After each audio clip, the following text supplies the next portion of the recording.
जय राधा माधव जय कुंज बिहारी।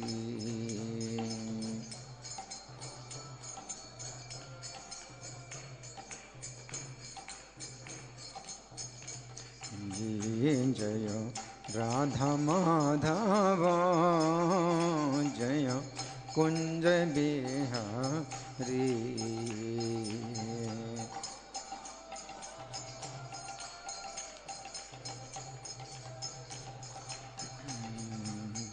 निताई गौर हरि बोल हरि बोल हरि बोल हरि बोल।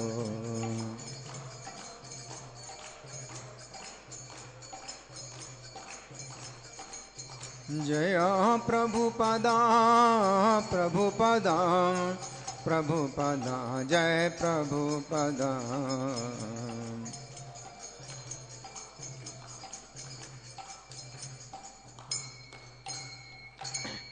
सब लोग प्रणाम करें।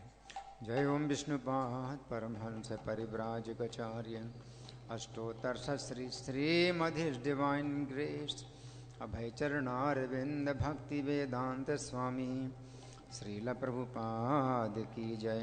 नित्य लीला प्रविष्ट ISKCON founder acharya saviour of the whole world Srila Prabhupada की जय। नामाचार्य हरिदास ठाकुर की जय। प्रेम से कहो श्री कृष्ण चैतन्य प्रभु नित्यानंदा श्री अद्वैत गदाधर श्रीवासादि गौर भक्त वृंद की जय। श्री श्री राधा पार्थ सारथी ललिता विशाखा गोप गोपिका श्याम कुंड राधा कुंड गिरि गोवर्धन की जय। श्री श्री गौनिताई की जय। श्री श्री सीताराम लक्ष्मण हनुमान की जय। समवेत भक्त वृंद की जय। अनंत कोटि वैष्णव वृंद की जय। इस्कॉन वर्तमानाचार्य वृंद की जय। गौर Premanandi. All glories to single devotees, all glories to single devotees, all glories to single devotees, all glories to Sri Guru and Gauranga। सब लोग मेरे पीछे बोलें ओम नमो भगवते वासुदेवाय।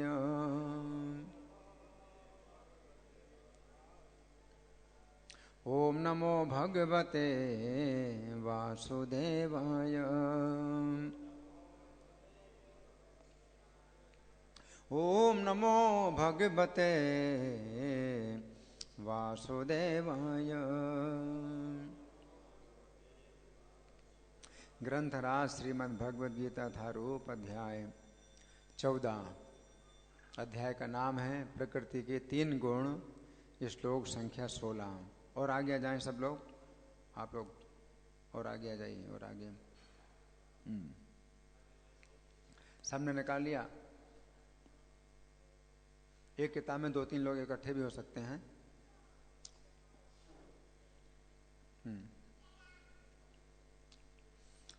एक किताब दे दो देवियों को, ये सब देवियां इकट्ठी हो देख लें। नहीं चाहिए किताब? नहीं चाहिए? नहीं आता पढ़ना? हिंदी नहीं पढ़ते? अच्छा, तो सबने निकाल लिया। अध्याय 14 श्लोक संख्या 16 मिल गया सबको? आपको मिल गया? मिल गया आपको? आपको पीछे मिल गया? मेरे पीछे बोलिए। कर्मणः सुकृतस्याहु सात्विकं निर्मलं फलम् रजसस्तु फलं दुःखम् अज्ञानं तमसा फलम्। कर्मणः सुकृतस्याहु सात्विकं निर्मलं फलम् रजसस्तु फलं दुःखम् अज्ञानं तमसा फलम्। बोलिए बोलिए, सब लोग बोलिए। नहीं, इनके पीछे बोलिए, ये बोलेंगे, इनके पीछे आप लोग बोलिए।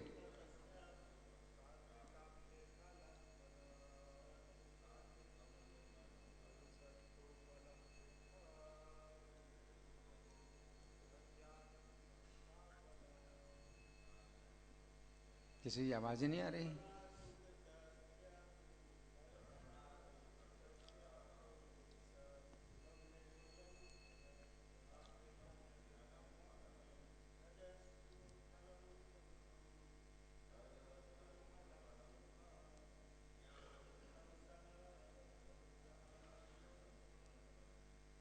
शब्दार्थ मेरे पीछे बोलिए।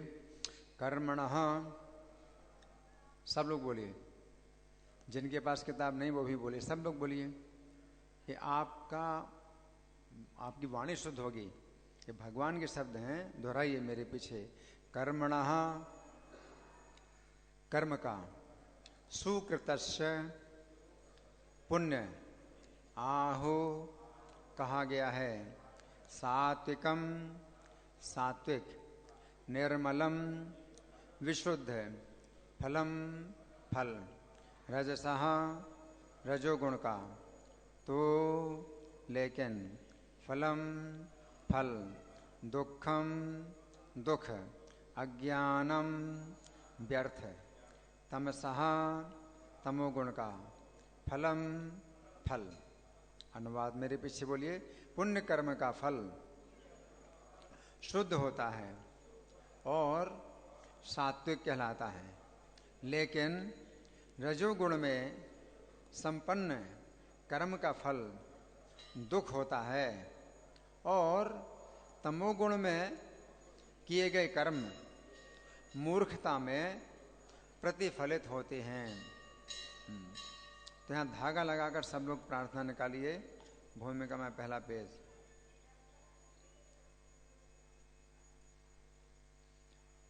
पहले धागा लगा लीजिए, यहाँ पर जहाँ श्लोक है धागा लगा लीजिए, फिर भूमिका में पहला पेज निकालिए। सब लोग मेरे साथ बोलें।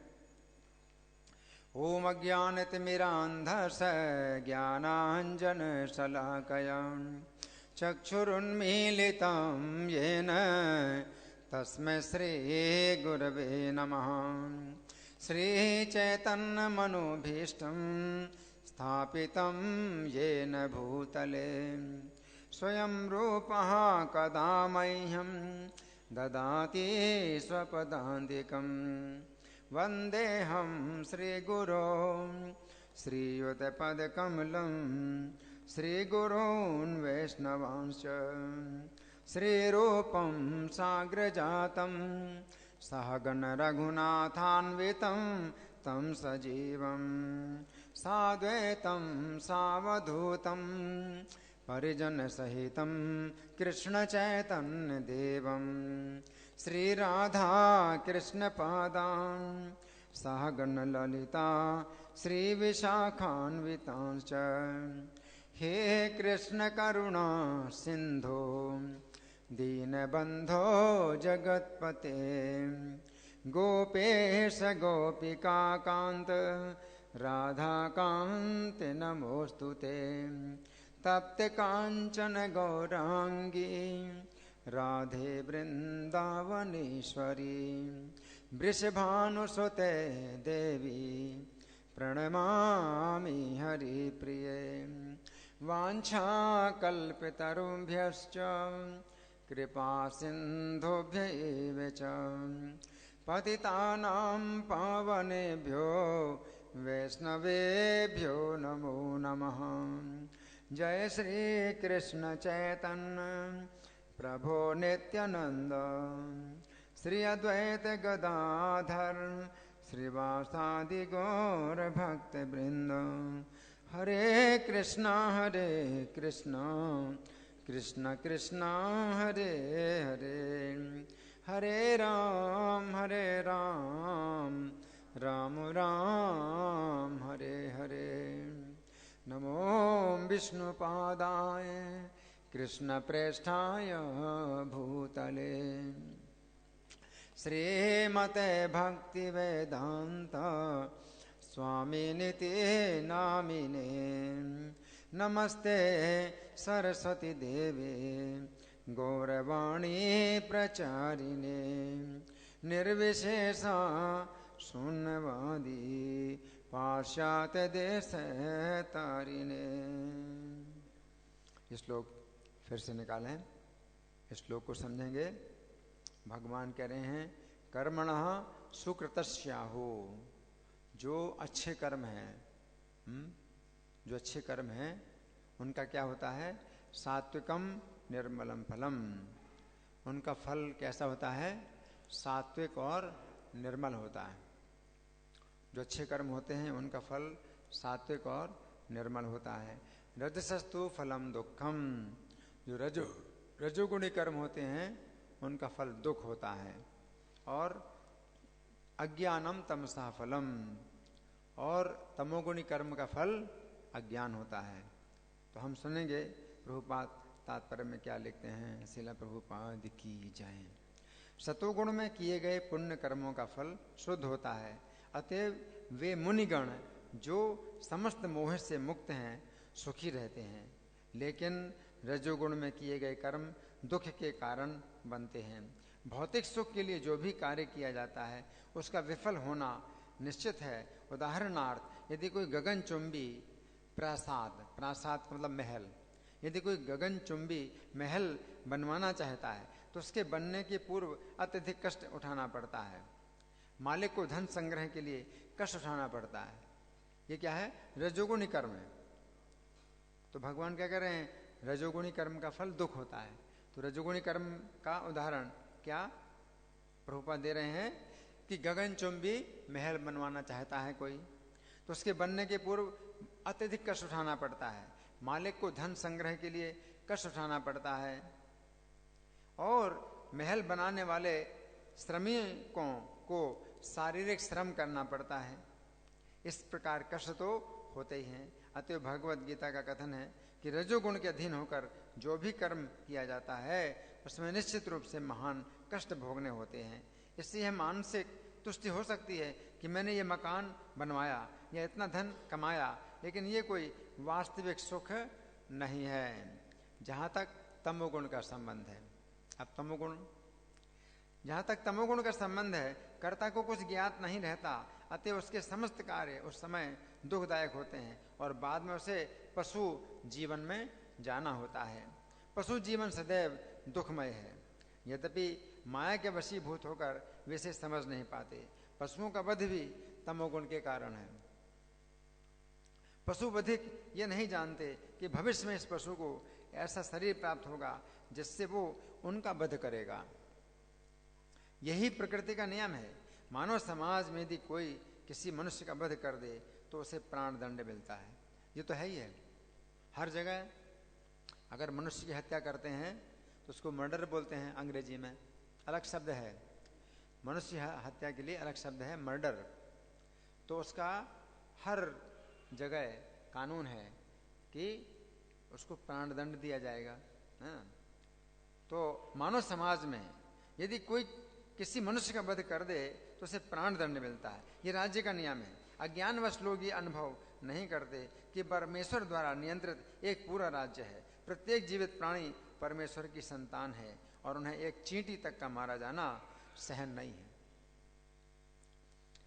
तो मनुष्यों के समाज में अगर कोई कुत्ते की हत्या कर दे तो कोई केस नहीं चलता है ना। तो किसी भी निर्दोष प्राणी की हत्या लोग करते हैं तो कोई केस नहीं चलता है ना। लेकिन प्रभुपाद क्या कह रहे हैं कि भगवान के राज्य में ऐसा नहीं है। अगर कोई जो है प्रत्येक जीवित प्राणी परमेश्वर की संतान है, उन्हें एक चींटी तक का मारा जाना सहन नहीं है। इसके लिए मनुष्य को दंड भोगना पड़ता है। अतएव स्वाद के लिए पशुवध में रत रहना घोर अज्ञान है। ये क्या है? तमोगुण है। और अज्ञान है ना, अज्ञान में बहुत दंड मिलता है। अज्ञान का दंड बहुत घोर दंड है।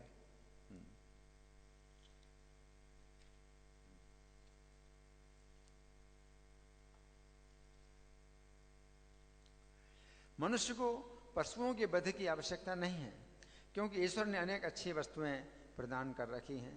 यदि कोई किसी कारण से मांसाहार करता है तो ये समझना चाहिए कि वह अज्ञानवश ऐसा कर रहा है। ये भी तमोगुण है, मांस खाना भी तमोगुणी कर्म है।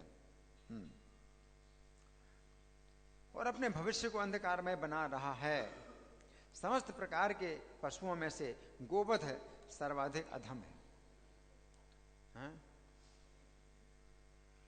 तो कोई व्यक्ति सोचता है कि चलो ठीक है, होटल में 5 स्टार होटल में जाकर के हम खाते हैं, है ना, तो हम तो पशु की हत्या नहीं कर रहे हैं, हमें तो दोष नहीं लग रहा। मांस खाना भी दोष है ना, तो खाना भी दोष है, पशु की हत्या करना दोष है। कोई खरीदता है पशु को, उसमें भी दोष है। और उनमें समस्त प्रकार के पशुओं में से गोवध सर्वाधिक अधम है, क्योंकि गाय हमें दूध देकर सभी प्रकार का सुख प्रदान करने वाली है। गोवध एक प्रकार से सबसे अधिक अधम कर्म है। वैदिक साहित्य में ऋग्वेद 9:4-64 गो भी प्रीणित मत्सरम सूचित करता है कि जो व्यक्ति दूध पीकर गाय को मारना चाहता है वो सबसे बड़े अज्ञान में रहता है। वैदिक ग्रंथों में विष्णु पुराण 1:19-65 एक प्रार्थना भी है जो इस प्रकार है।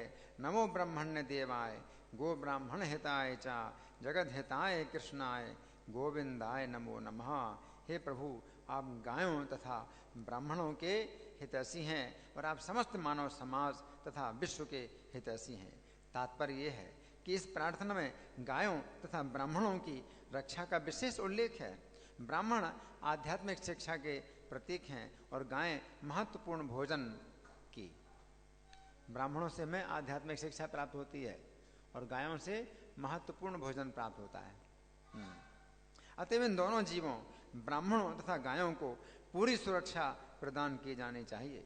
यही सभ्यता की वास्तविक प्रगति है। तो इसे कहते हैं सिविलाइजेशन। तो ऐसे लोगों को ही सिविलाइज्ड कहा जाता है, सभ्य कहा जाता है। तो आज की सभ्यता क्या है? पशुओं की है। शिक्षा में बहुत आगे बढ़ रहे हैं, बहुत आगे बढ़ रहे हैं, लेकिन सभ्यता क्या है? पशुओं की है। आधुनिक मानव समाज में आध्यात्मिक ज्ञान की उपेक्षा की जाती है और गोवध को प्रोत्साहित किया जाता है। इससे यही ज्ञात होता है कि मानव समाज विपरीत दिशा में जा रहा है और अपनी भर्त्सना का पथ प्रशस्त कर रहा है। जो सभ्यता अपने नागरिकों को अगले जन्मों में पशु बनने के लिए मार्गदर्शन करती हो वो निश्चित रूप से मानव सभ्यता नहीं है। मानव सभ्यता नहीं है, मनुष्य का समाज नहीं है, ये पशुओं का समाज है। कि जिस समाज में लोगों को ऐसे कर्म करने को प्रोत्साहन दिया जाता है कि अगले जीवन में पशु बने, तो ये इनको पशु, इसी जीवन में इनको पशु माना जाएगा। तो पशु बनना है। अगर आप अगले जन्म में पशु बनेंगे इसका मतलब आप पशु हैं, है ना, पशुओं का समाज है। जो सभ्यता अपने नागरिकों को अगले जन्मों में पशु बनने के लिए मार्गदर्शन करती हो वो निश्चित रूप से मानव सभ्यता नहीं है। निस्संदेह आधुनिक मानव सभ्यता रजोगुण तथा तमोगुण के कारण कुमार्ग पर जा रही है। यह अत्यंत घातक युग है और समस्त राष्ट्रों को चाहिए कि मानवता को महानतम संकट से बचाने के लिए कृष्ण भावनामृत की सरलतम विधि प्रदान करें। तो यहाँ प्रभुपाद का तात्पर्य समाप्त हुआ। तो इसको हम समझेंगे इस पुस्तक श्री भगवान ने कहा में जो व्याख्या हुई है इस श्लोक की, तो आप लोग बड़े ध्यान से सुने। ये आज का श्लोक है जिसमें भगवान बता रहे हैं कि किस कर्म का फल क्या होता है। और पिछले 2 श्लोकों में श्री कृष्ण ने बताया था कि 3 गुणों में से किस गुण की प्रधानता में शरीर छूटने पर किस प्रकार की गति प्राप्त होती है। पिछले 2 श्लोकों में भगवान ने बताया सत्वगुण जब बढ़ता है और शरीर छूट जाए तो कैसा शरीर प्राप्त होता है। रजोगुण बढ़े और शरीर छूट जाए तो कैसा शरीर मिलेगा। तमोगुण की वृद्धि में शरीर छोड़े तो कैसा शरीर प्राप्त हो जाए। उस समय अर्जुन के मन में इस प्रकार की जिज्ञासा उत्पन्न हुई। अभी श्री कृष्ण ने बताया कि किस गुण की प्रधानता में शरीर छूटने पर किस प्रकार की गति प्राप्त होती है, परंतु अब मैं जानना चाहता हूँ कि 3 गुणों में से किस गुण में कर्म करने पर किस प्रकार का फल प्राप्त होता है। अंतर्यामी होने के कारण श्री कृष्ण अर्जुन के मन की जिज्ञासा को समझ गए। अतः उन्होंने इस श्लोक में बताया है कि सत्वगुणी कर्म का फल सात्विक होता है, रजोगुणी कर्म का फल दुख होता है और तमोगुणी कर्म का फल अज्ञान होता है। तो प्रथम पंक्ति शब्द है कि पुण्य कर्मों का फल सात्विक और निर्मल होता है ना। तो यहाँ पर श्री कृष्ण सुकृतस्य शब्द का प्रयोग कर रहे हैं। हमें समझना चाहिए कि सुकृतस्य शब्द सुकृत शब्द से बना है और सुकृतस्य शब्द का अर्थ है सुकृत का। अब हमें विचार करना है कि सुकृत शब्द का क्या अर्थ है। सुकृत शब्द दो शब्दों से मिलकर बना है, सु तथा कृत। सु शब्द का अर्थ है अच्छा तथा कृत शब्द का अर्थ है किया हुआ। इस प्रकार सुकृत शब्द का अर्थ हुआ अच्छा किया हुआ अथवा अच्छी भावना के साथ किया हुआ। तो यहां पर श्री कृष्ण कह रहे हैं कि यदि कोई अच्छा कर्म किया जाता है तो उसका फल ये होता है कि उससे अच्छी भावना उत्पन्न होती है। इसे कहते हैं निर्मल फल। तो यहां पर श्री कृष्ण कह रहे हैं कि सुकृत कर्मों का फल सात्विक तथा निर्मल होता है। गीता 7:16 में श्री कृष्ण कहते हैं कि 4 प्रकार के सुकृति लोग श्री कृष्ण का भजन करते हैं। सुकृति का अर्थ है ऐसा व्यक्ति जो सुकृत अर्थात अच्छे कर्म करने वाला है। अब 4 प्रकार की सुकृतियों में से जिसके सुकृत कम है वो श्री कृष्ण का भजन उस समय करता है जिस समय उसके ऊपर कोई संकट आता है। सब लोग नहीं करते हैं? किसी के अगर पुण्य होते हैं तभी वो कृष्ण का भजन करता है। अगर कम पुण्य है, कम सुकृत है तो उस समय करेगा जब संकट आएगा। फिर जो उससे अधिक सुकृति होता है वो श्री कृष्ण का भजन संकट के समय तो करता ही है, परंतु जिस समय उसके ऊपर संकट नहीं होता है उस समय भी वो जिज्ञासा के रूप में श्री कृष्ण का भजन करता है, जानना चाहता है ना। फिर जो उससे भी अधिक सुकृति होता है वो संकट में श्री कृष्ण का भजन करता है, जिज्ञासा के रूप में श्री कृष्ण का भजन करता है, परंतु उसकी विशेषता ये होती है कि वो कुछ भौतिक फल प्राप्त करने के लिए भी श्री कृष्ण का भजन करता है, अभी ज्यादा सुकृत है। फिर जो उससे भी अधिक सुकृति होता है वो उपरोक्त 3 प्रकार से तो श्री कृष्ण का भजन करता ही है, परंतु उसकी विशेषता यह है कि वो श्री कृष्ण का भजन इस ज्ञान के भी साथ करता है कि श्री कृष्ण उसे जन्म मृत्यु के बंधन से मुक्त करेंगे। तो यहां पर श्री कृष्ण कह रहे हैं कि सुकृत अर्थात अच्छे कर्मों का फल सात्विक तथा निर्मल होता है। सात्विक तथा निर्मल फल का अर्थ है श्री कृष्ण का स्मरण होना, उनका भजन होना। गीता 7:28 में श्री कृष्ण कहते हैं कि जिन लोगों के पापों का अंत हो गया है और पुण्यों का संग्रह हो गया है वे लोग श्री कृष्ण का भजन दृढ़ निश्चय के साथ करते हैं, है ना। तो यहां पर श्री कृष्ण कह रहे हैं कि सुकृत अर्थात अच्छे कर्मों का फल सात्विक तथा निर्मल होता है। तो अच्छे कर्मों का अर्थ है श्री कृष्ण के नामों, रूपों, गुणों तथा लीलाओं का कीर्तन। परंतु सुकृत कर्मों की शुरुआत श्री कृष्ण के नामों के कीर्तन से होती है। भागवत 6:2-18 में कहा गया है कि श्री कृष्ण के नामों का उच्चारण जानकर किया जाए चाहे अनजाने में किया जाए, ये नाम हमारे पापों को जला डालता है। उसी प्रकार जला डालता है जिस प्रकार अग्नि सूखी घास को जला डालती है। विश्वामित्र संहिता में लिखा है कि हमने अनेक प्रकार के तीर्थों के विषय में सुना है, परंतु वे सभी मिलकर श्री कृष्ण के नाम कीर्तन का 1 करोड़वां हिस्सा भी नहीं है, सब तीर्थ मिलकर के भी। इस प्रकार हमें समझना चाहिए कि श्री कृष्ण के नामों का कीर्तन ही सर्वश्रेष्ठ कर्म है।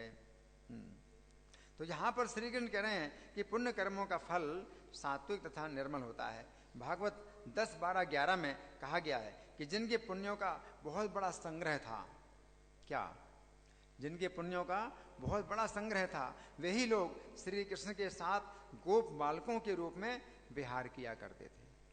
कृष्ण के साथ, है ना, गोप बालकों के रूप में। वृंदावन के निवासियों के पुण्यों का वर्णन नहीं किया जा सकता। अनेक अनेक जन्मों के पुण्यों के फल स्वरूप वे श्री कृष्ण की संगति में रहते थे। अब इस श्लोक के अगले शब्द हैं रजसः तो फलम दुखम, अर्थात रजोगुणी कर्मों का फल दुख होता है। तो यहां पर श्री कृष्ण कह रहे हैं कि रजोगुणी कर्मों का फल दुख होता है। गीता 3:37 38-39 में श्री कृष्ण कहते हैं कि रजोगुण से काम शत्रु उत्पन्न होता है तथा ये काम शत्रु हमारे ज्ञान को ढक देता है।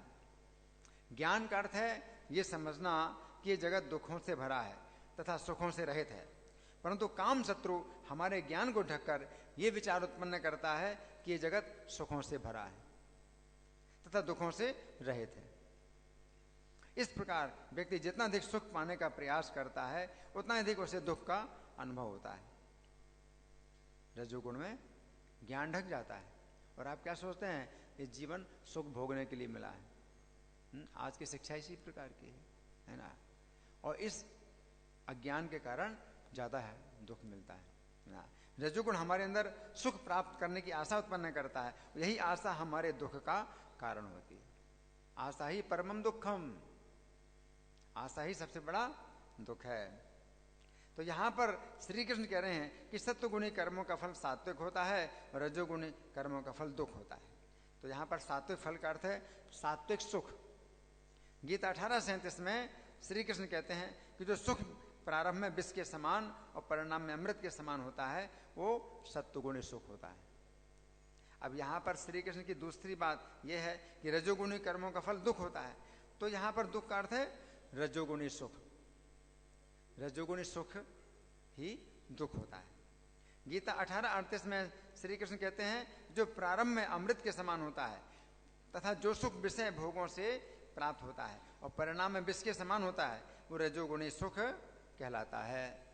रजोगुणी सुख वास्तव में एक प्रकार का दुख ही है। रजोगुण से जो काम क्रोध आदि शत्रु उत्पन्न होते हैं वे जीव को अत्यंत दुख प्रदान करते हैं। रजोगुणी कर्मों का फल दुख होता है क्योंकि रजोगुण से काम क्रोध आदि शत्रु उत्पन्न होते हैं तो जीव को मानसिक दुख प्रदान करते हैं। बाहर से तो कुछ पता नहीं चलता लेकिन मन में बहुत दुख मिलता है। रजोगुणी कर्मों से हो सकता है कि हमें शारीरिक सुविधाएं प्राप्त हों, परंतु मन में अत्यंत अशांति होती है। ये वास्तव में दुख है, परंतु ऊपर ऊपर से ये सुख दिखाई देता है। सत्वगुणी कर्मों का फल होता है ऐसा ज्ञान जिसमें हम इस संसार में सुखों की आशा नहीं करते हैं। नैराश्यम परमम सुखम, निराशा ही परम सुख है। इसलिए प्रत्येक स्थिति से हम संतुष्ट रहते हैं कि ये सुख हमें नहीं मिलना था परंतु ये मिल रहा है। इस श्लोक के अंतिम शब्द हैं अज्ञानम तमसा फलम, अर्थात तमोगुणी कर्मों का फल अज्ञान होता है। तो यहां पर श्री कृष्ण कह रहे हैं कि तमोगुणी कर्मों का फल अज्ञान होता है। गीता 18:25 में श्री कृष्ण कहते हैं कि जो कर्म शास्त्रों के आदेशों की अवहेलना करके तथा आगामी बंधन की परवाह न करके किए जाते हैं वे तमोगुणी कर्म होते हैं। तो आज की शिक्षा में यही सिखाया जाता है कि शास्त्रों की बातें सब कल्पना है। आज की शिक्षा में क्या है, यही कहते हैं शास्त्रों की सब बातें कल्पना है, इस जीवन के बाद कोई जीवन नहीं है ना।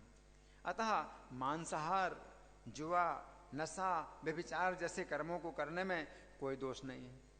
आज की शिक्षा क्या है, यही है मांसाहार, जुआ, नशा, व्यभिचार, आपकी जैसी इच्छा करो ना। इस शिक्षा के आधार पर जितने कर्म होते हैं वे सभी तमोगुणी कर्म होते हैं। इन कर्मों का परिणाम है पशु, पक्षी, कीड़े, वृक्ष आदि योनियों की प्राप्ति। ये अज्ञान की स्थिति मृत्यु के समान है। यद्यपि जीव की मृत्यु नहीं होती है, परंतु यदि जीव अज्ञान की स्थिति में केवल अपने शरीर की आवश्यकताओं के अतिरिक्त कुछ नहीं जानता है तो यह स्थिति एक प्रकार से मृत्यु के ही समान है। पशु लोग कुछ भी नहीं जानते हैं कि उन्होंने क्या गलती की थी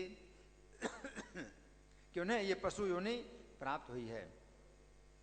मतलब वे ये भी नहीं जानते हैं कि उन्हें अगला जीवन भी मिलेगा, वो जीवन कैसा होगा। वृक्षों की स्थिति तो और भी अधिक अज्ञान में है, वे एक प्रकार से मूर्छित अवस्था में रहते हैं वृक्ष, है ना। तो यहां पर श्री कृष्ण कह रहे हैं कि तमोगुणी कर्मों का फल अज्ञान होता है। यहां पर अज्ञान का अर्थ है तमोगुणी सुख। गीता 18:39 में श्री कृष्ण कहते हैं कि जो सुख प्रारंभ तथा परिणाम में भी मोहने वाला है तथा जो निद्रा, आलस्य तथा लापरवाही से प्राप्त होता है वो तमोगुणी सुख कहलाता है। कुछ लोग इसी अज्ञान को सुख मानते हैं, परंतु ये स्थिति एक प्रकार से मृत्यु के समान है, तथा जो लोग प्रबुद्ध हैं वैसे नहीं चाहते हैं। इस श्लोक के बंगाली पद्यानुवाद में श्रील प्रभुपाद लिखते हैं। प्रभुपाद ने प्रत्येक श्लोक की बंगाली कविता लिखी है। तो बंगाली कविता में प्रभुपाद लिखते हैं, सुकृत सात्विक कर्म फल से निर्मल, राजसिक कर्म है दुख ही प्रबल, तामसिक कर्म यत है अचेतन, अज्ञानता फल से पशुते गणन। यहाँ पर श्री कृष्ण अर्जुन से कह रहे हैं, तामसिक कर्म यत है अचेतन, अर्थात हे अर्जुन, तमोगुणी कर्मों का फल कृष्ण चेतना के विरुद्ध अचेतना है। इस अचेतना से रक्षा प्राप्त करने के लिए तुम मेरी शरण लो। तो आज के श्लोक पर हमने कुछ चर्चा की है। अब आप लोगों के साथ में कुछ विचार करेंगे। आप लोगों की ओर से कोई चर्चा है, कोई प्रश्न है, या मैं प्रश्न करूं?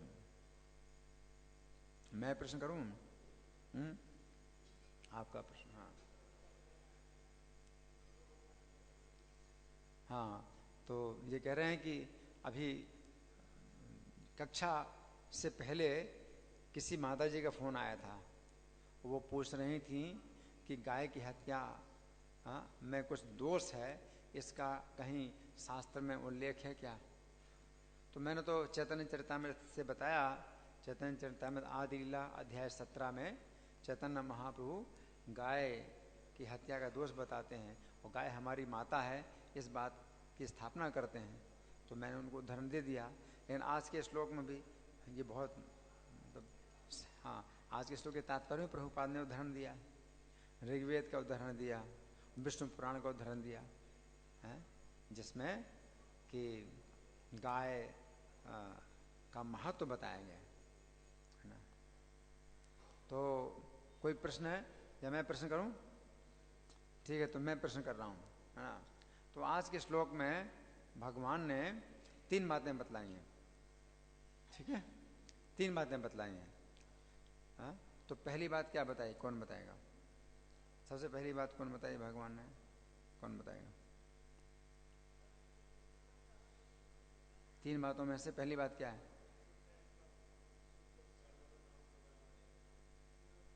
नहीं, श्लोक में 3 बातें हैं, वो तो व्याख्या है। श्लोक में 3 बातें हैं।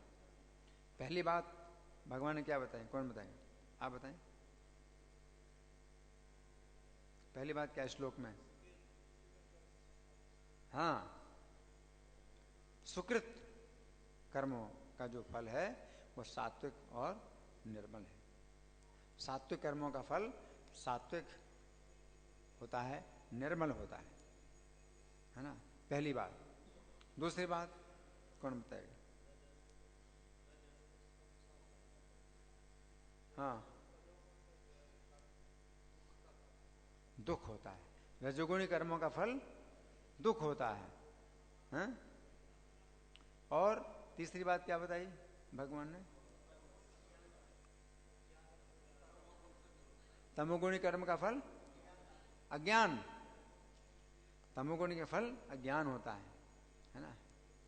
तो सतोगुणी कर्म का फल जो भगवान ने बताया है कि सात्विक और निर्मल है। तो हमने चर्चा की सतोगुणी कर्म। तो सतोगुणी कर्म क्या है? सुकृत क्या है? कौन बताएगा? सुकृत? जी हाँ, सुकृत है, ये सुकृत है ना। नाम की महिमा, नाम की महिमा में भगवान ने ये शास्त्रों में बताया गया है कि जितने भी तीर्थ हैं सब मिलकर के भी नाम के कीर्तन का 1 करोड़वां हिस्सा भी नहीं है। हाँ, आप बोलो, क्या है? आपने हाथ उठाया था, बोलिए।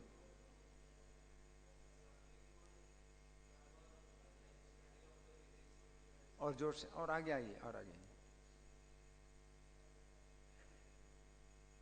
हम्म।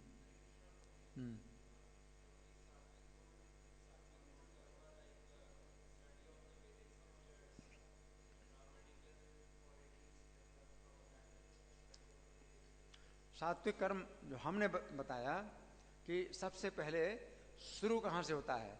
नाम से। सबसे पहले शुरू होता है नाम से। कलयुग में हरे नाम हरे नाम हरे नाम एव केवलम कलो नास्तिव नास्तिव नास्तिव गति न। लोग इतने पतित हैं कि वैदिक ग्रंथों को नहीं पढ़ते हैं, वैदिक ग्रंथों को मानते ही नहीं हैं, वैदिक ग्रंथों को कल्पना मानते हैं, है ना। लेकिन नाम जो है अगर हम देते हैं तो फिर भी वो काम करता है। और नाम हम देते हैं तो किस रूप में देते हैं? मंत्र के रूप में देते हैं। जो भगवान को नहीं मानते हैं, मतलब इतने गिरे हुए लोग हैं कि ईश्वर को ही नहीं मानते हैं।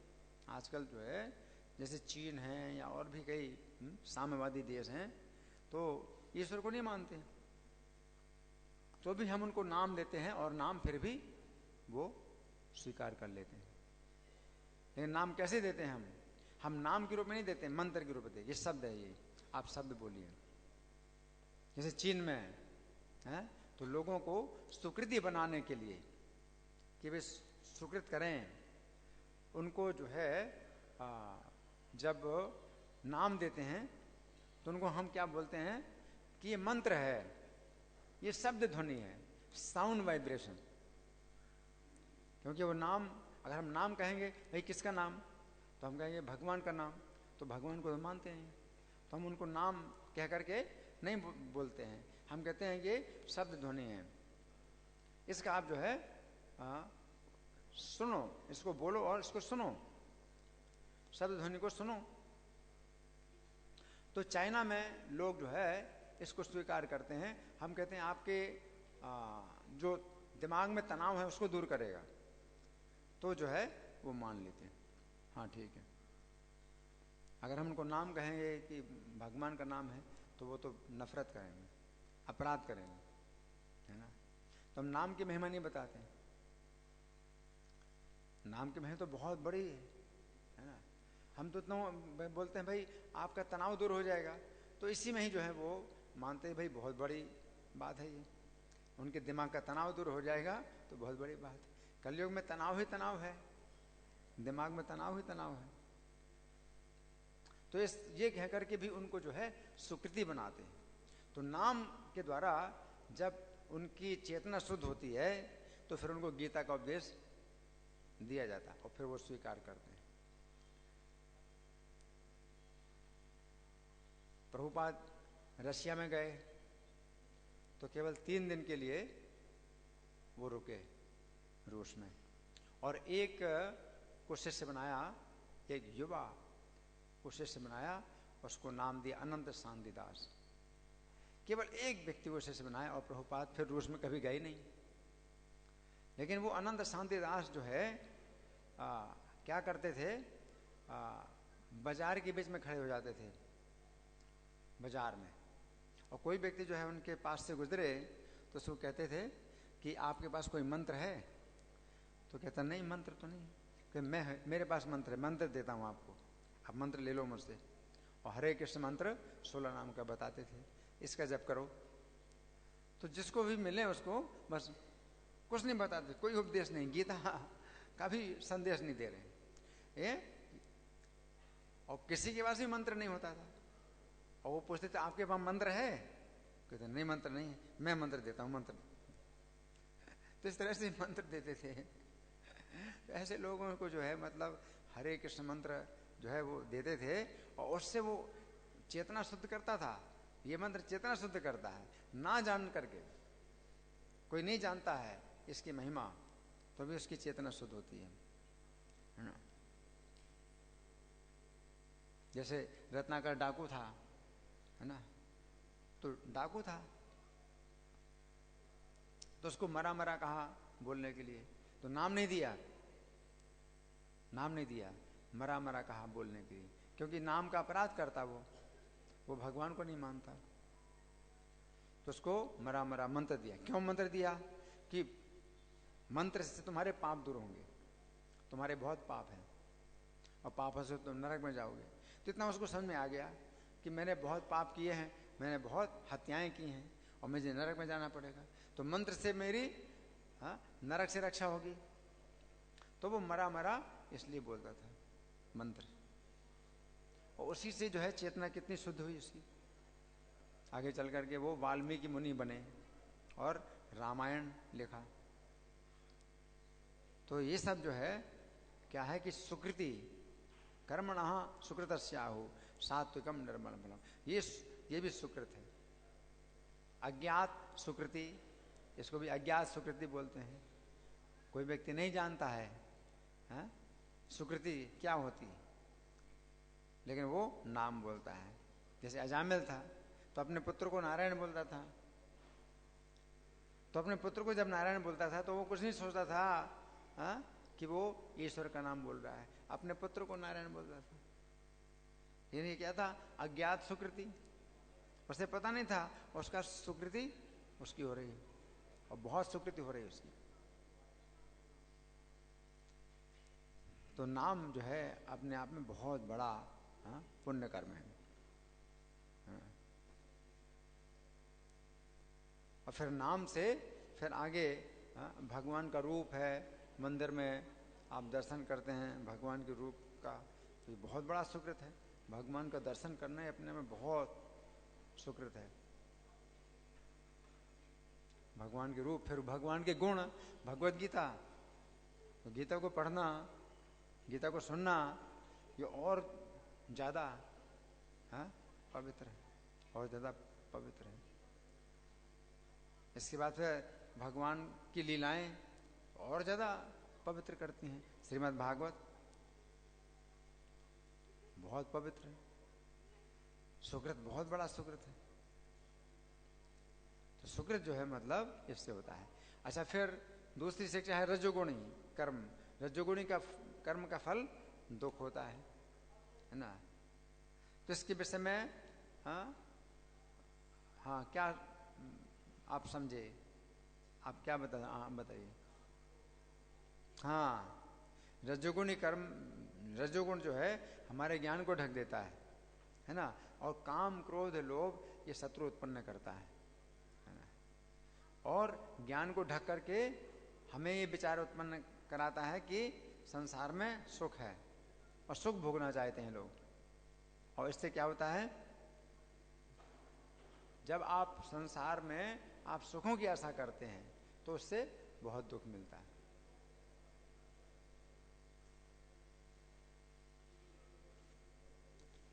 काम शत्रु, ये जो है पाप कराते हैं, है ना। तो भगवान से अर्जुन ने प्रश्न भी किया कि कोई पाप नहीं करना चाहता है, हाँ? तो भी वो ऐसे पाप करता है जैसे उसे कोई करा रहा हो, बलपूर्वक करा रहा हो, हाँ? वो कौन है? अथ केन प्रयुक्त हुए, हम किसके द्वारा व्यक्ति प्रयुक्त होकर के पाप करता है जबकि नहीं करना चाहता, है ना। तो भगवान ने कहा रजोगुण शत्रु है, काम क्रोध ये शत्रु। तो रजोगुण कर्म का फल जो है दुख मिलता है ना, उसे बहुत दुख मिलता है।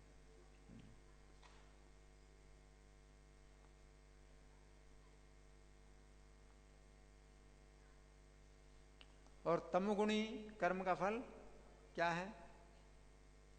तमोगुणी का फल अज्ञान। तमोगुणी कर्म का फल अज्ञान है ना। तो तात्पर्य में प्रभुपाद ने बताया तमोगुणी कर्म क्या है। तमोगुणी कर्म मांसाहार, मांस खाना, धन्यवाद, मांस खाना, है ना, पशु की हत्या करना, तमोगुणी कर्म, है ना। और इसका फल क्या है? अज्ञान। और इसका फल है नरक, नरक की प्राप्ति, है ना। तो इस तरह से भगवान ने ये 3 प्रकार के फल बताए, 3 प्रकार के कर्म और 3 प्रकार के फल बताए। तो सतोगुणी कर्म का फल सुख है, तो वो सुख भी 3 प्रकार का है। भगवान ने गीता में 3 प्रकार के सुख बतलाए हैं, सात्विक सुख, रजोगुणी सुख और तमोगुणी सुख, है ना। तो सतोगुणी कर्म का जो फल है वो सात्विक है, निर्मल है। तो ये कौन सा सुख है? ये सात्विक और निर्मल जो फल होता है, ये कौन सा सुख इसको कहेंगे आप? सतोगुणी, रजोगुणी या तमोगुणी? सतोगुणी, सतोगुणी फल। और सतोगुणी सुख का जो लक्षण है वो क्या होता है? प्रारंभ में जो कैसा लगता है और परिणाम में कैसा होता है? प्रारंभ में विष के समान है, प्रारंभ में विष के समान और परिणाम में अमृत के समान, सतोगुणी सुख। तो सतोगुणी कर्म का जो फल है वो सात्विक सुख होता है कि प्रारंभ में विष के समान लगता है और परिणाम में अमृत के समान होता है। और रजोगुणी कर्म का फल दुख है, लेकिन इसको भी आप सुख कह सकते हैं। तो कौन सा सुख है? रजोगुणी सुख है।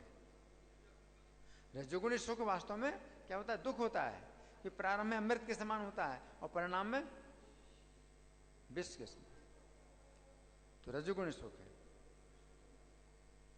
और तमोगुणी कर्म का फल अज्ञान है, तो इसको आप कह सकते हैं कौन सा सुख है? ये तमोगुणी सुख है। तमोगुणी सुख जो है ये अज्ञान ही तमोगुणी सुख है। भगवान कहते हैं यदग्रे चानुबंधे चा सुखम मोहनम आत्मना। प्रारंभ में भी और अंत में भी ये जो तमोगुणी सुख है ये ज्ञान को ढक देता है। सुखम मोहनम आत्मना निद्रा लस्य प्रमादोत्थम तत्तामसम उदाहृतम। निद्रा से जो सुख मिलता है, निद्रा आलस्य, आलस्य से सुख मिलता है, प्रमाद से सुख मिलता है। प्रमाद का मतलब यह है कि देखा जाएगा, आगे की चिंता छोड़ो, जो कुछ होना होगा देखा जाएगा, आगे की चिंता छोड़ो, यह अज्ञान है।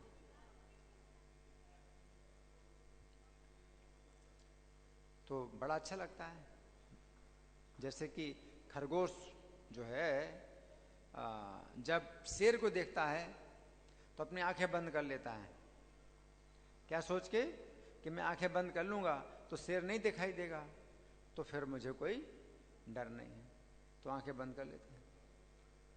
ये तमोगुणी सुख है ना। तमोगुणी सुख जैसे बकरा है, घास खा रहा है और वो उस लाइन में लगा हुआ है जिसमें बकरे काटे जा रहे हैं। जो बकरा घास खा रहा है उसी लाइन में लगा हुआ है जिसमें बकरे काटे जा रहे हैं, और वो जो है सुख पा रहा है। वो कहता है कि मैं तो बहुत सुखी हूं। तमोगुणी सुख जो प्रारंभ में और परिणाम में भी मोहित करता है, ज्ञान को ढकता है ना, और प्रमाद से सुख प्राप्त होता है। जैसे आजकल गीता सार जो बाजार में मिलता है, क्यों व्यर्थ चिंता करते हो, जो हुआ सो ठीक हुआ, जो हो रहा है सो ठीक हो रहा है, तमोगुणी। और गीता सार के नाम पर वो जो है अज्ञान फैला रहे हैं।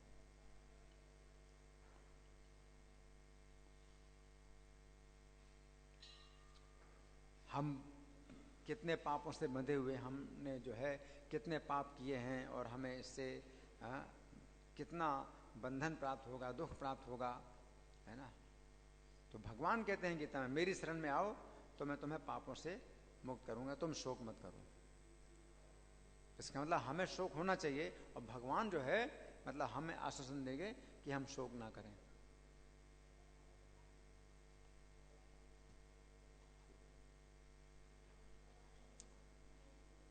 तो अर्जुन को शोक हो रहा है, तो भगवान कहते हैं कि तुम शोक मत करो। हमें शोक करना चाहिए, तब भगवान कहेंगे शोक मत करो। और हम खुद ही शोक नहीं कर रहे हैं तो फिर भगवान क्या कहेंगे? ठीक है, तुम अगर तुम्हें शोक नहीं हो रहा है, तुम जो कुछ उल्टे सीधे काम कर रहे हो करो, उसका परिणाम भोगो। जब हमें चिंता होती है और हम भगवान की शरण लेते हैं, तो भगवान कहते हैं कि अब तुम शोक मत करो, क्योंकि तुमने मेरी शरण ली है, अब मैं तुम्हारी रक्षा करूंगा। हम भगवान की शरण ना लें और कहेंगे क्यों व्यर्थ चिंता करते हो, जो हुआ सो ठीक हुआ, जो हो रहा है सो अच्छा हो रहा है, जो होगा सो अच्छा होगा, तो अज्ञान है।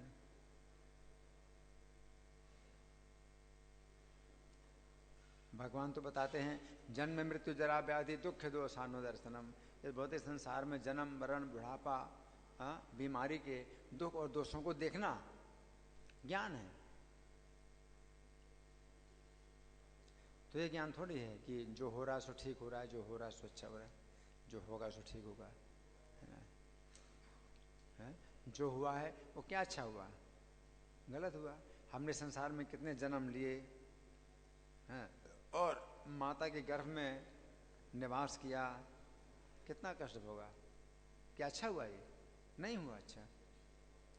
और जो हो रहा है सो अच्छा हो रहा है, अच्छा नहीं हो रहा है। इस संसार में इतने दुख हैं, दुख मिल रहे हैं, है ना? तो हमें भगवान की शरण लेनी।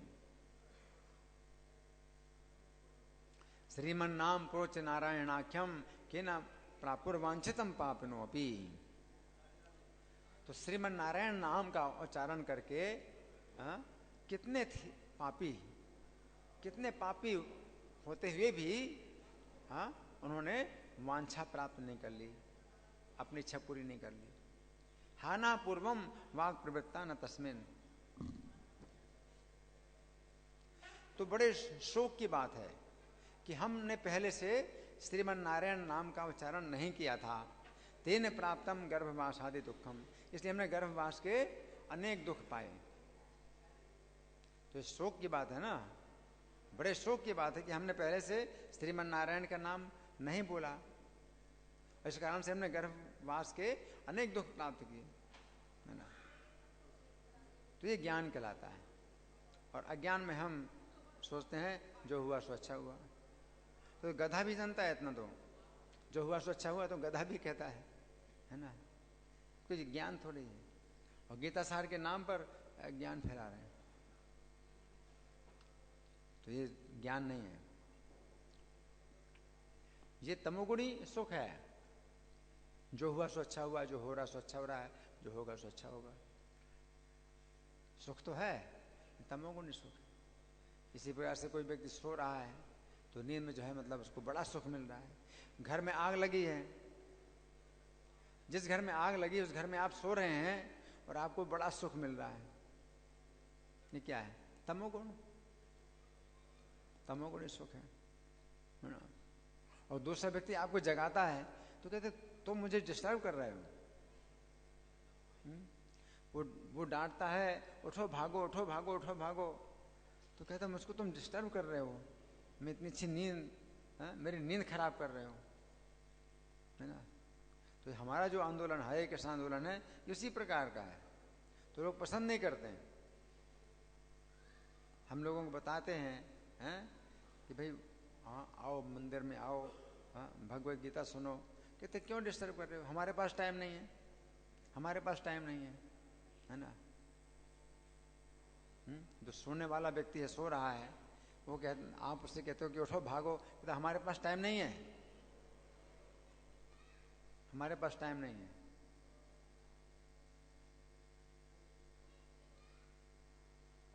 मैं नींद का सुख ले रहा हूं, मेरे पास कहाँ टाइम है उठने का, कहाँ टाइम है भागने का, मेरे पास टाइम नहीं है। तो मंदिर में आने का टाइम नहीं है उनके पास। कहते हम कहते हैं गीता पढ़ो, प्रवचन सुनो, हमारे पास टाइम नहीं है, हमारे पास टाइम नहीं है। और किसके लिए टाइम है?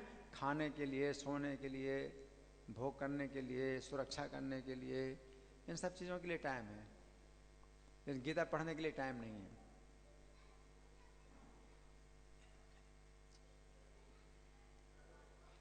अज्ञान है। अज्ञानम तमसा फलम। तो तमोगुणी कर्म का फल अज्ञान होता है। अज्ञान ही अपने आप में बहुत बड़ा अभिशाप है।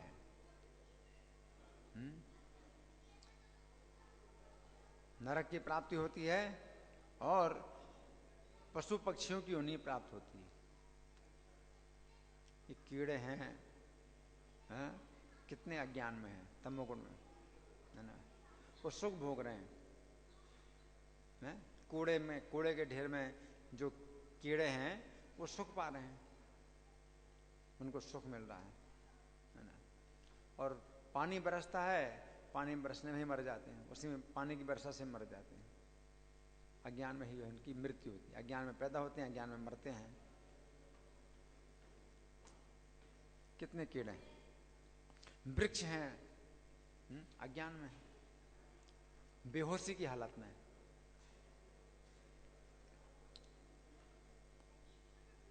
तो तमोगुण जो है ये बहुत घातक होता है। वृक्ष की योनि में वो जो है हजारों साल तक पड़े रहते हैं, खड़े रहते हैं, हजारों साल तक पड़े रहते हैं, खड़े रहते हैं वृक्ष की योनि में। एक प्रकार से मृत्यु है, कोई जीवन नहीं है। वृक्ष का जो शरीर है इसका कोई जीवन नहीं है, तो मृत्यु मरने जैसा है, मृत्यु है। जो पतंगे हैं तो वो जो है आग की तरफ जाते हैं, उनको दिखाई दे रहा है सुख, आग में बड़ा सुख है, लेकिन वो जा रहे हैं कहाँ? मरने के लिए, मरते हैं। ये तमोगुणी सुख है। वो सोचते हैं कि हम सुख पाएंगे, लेकिन आग में मर जाते हैं। और निश्चित रूप से मृत्यु है, ये उनको जो है निश्चित रूप से सुख दिखाई पड़ रहा है कि यहाँ तो निश्चित रूप से सुख है। जहां पर निश्चित रूप से मृत्यु है वहीं पर उनको सुख दिखाई पड़ रहा है। तमोगुण अज्ञान है। तो गीता जो है हमको वो ज्ञान देती है जो आज के कहीं यूनिवर्सिटी में किसी भी कॉलेज में कहीं नहीं पढ़ाया जाता। कोई डिपार्टमेंट नहीं है, शिक्षा का एक भी डिपार्टमेंट नहीं है जहां पर ये शिक्षा दी जाए जो गीता की शिक्षा है। और गीता की शिक्षा के बिना आप मनुष्य नहीं हैं, आप पशु हैं। वैसे बहुत मतलब आप उन्नत हैं तो कह सकते हैं कि आप उन्नत पशु हैं, आप शिक्षित पशु हैं, आप उन्नत पशु हैं, लेकिन मनुष्य नहीं है।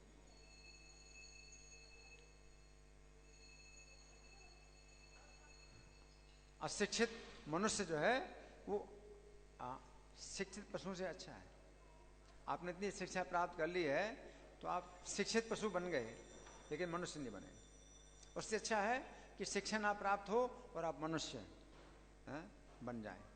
मनुष्य बन जाएं, अगले जीवन के लिए सोचें कि हमारी रक्षा कैसे होगी, और हरे कृष्ण का जाप कर रहा है।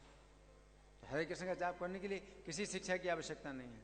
अशिक्षित व्यक्ति जो है बड़े आराम से हरे कृष्ण का जाप करके और अपना जीवन सफल कर लेता है। और इतनी शिक्षा प्राप्त करने के बाद भी क्या अज्ञान है? अगला जीवन ही नहीं। अब अगला जीवन नहीं मानते, अगला जीवन मिलेगा पशु का, पक्षी का, वृक्ष का, कोई भी आपके कर्मों के अनुसार जीवन मिलेगा। तो अगला जीवन ना मानने से ऐसा नहीं है कि अगला जीवन नहीं होगा, अगला जीवन तो होगा ही। आप नहीं मानते हैं तो भी अगला जीवन मिलेगा। तो इसलिए हमें सत्व गुण में आना चाहिए, है ना। और हरे कृष्ण का जाप सबसे पहले स्वीकार करो, हरे कृष्ण का जाप करो। धन्यवाद। ग्रंथराज श्रीमद् भगवद गीता की जय, श्रील प्रभुपाद की जय, राधा पार्षार्थी ललिता विशाखा गौर निताई, सीताराम लक्ष्मण हनुमान की जय हो।